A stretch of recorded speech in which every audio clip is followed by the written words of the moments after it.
భారతదేశంలోని వివిధ విశ్వవిద్యాలయాలు కాలేజీల్లో ర్యాగింగ్ భూతం కోరలు చూస్తూనే ఉన్నాయి.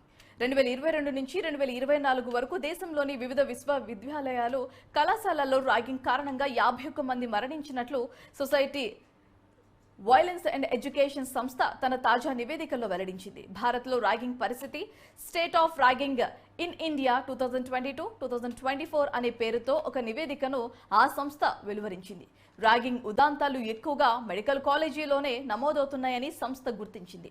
1946 కళాశాలల్లో యాంటీ ర్యాగింగ్ హెల్ప్స్ ను అందిన 3156 ఫిర్యాదుల ఆధారంగా ర్యాగింగ్ ధోరణులు, అధిక ముంపును, విద్యా సంస్థలు, ర్యాగింగ్ కేసుల తీవ్రత వంటి అంశాలను సంస్థ క్రోడీకరించింది.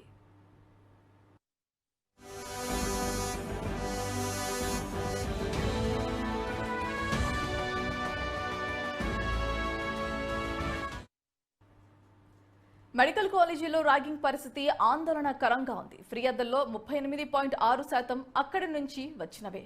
3 ఏళ్లలో ర్యాగింగ్ కారణంగా 51 మంది మరణించారని నివేదిక వెల్లడించింది.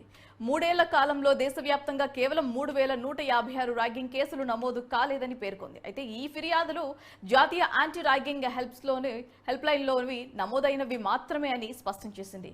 విద్యార్థులు నేరుగా కాలేజీ, పోలీసులకు చేసిన ఫిర్యాదుల సంఖ్యను ఈ గణాంకాల్లో చేర్చలేదని నివేదిక పేర్కొంది.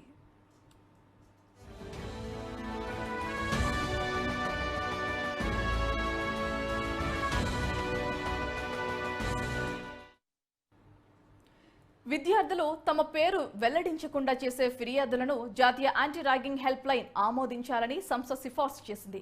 కాలేజీలు యాంటీ ర్యాగింగ్ స్క్వాడ్స్ ను ఏర్పాటు చేయాలని, ఆ స్క్వాడ్స్ సభ్యుల ఫోన్ నెంబర్లను ప్రొఫెసర్లకు అందించాలని కూడా సూచించింది. హాస్టల్స్ లో జరిగే కార్యకలాపాలను భద్రతా సిబ్బంది, ర్యాగింగ్ వ్యతిరేక కమిటీలు సీసీటీవీల ద్వారా సమీక్షించాలని పేర్కొంది. యూజీసీ, ఎన్ఎంసీ నిబంధనల మేరకు ప్రొఫెసర్లకు ప్రత్యేక హాస్టల్స్ లో బస ఏర్పాటు చేయాలని, తీవ్రమైన ర్యాగింగ్ కేసులకు సంబంధించి 24 గంటల్లో పోలీసులకు ఫిర్యాదు చేయాలని కూడా సూచించింది.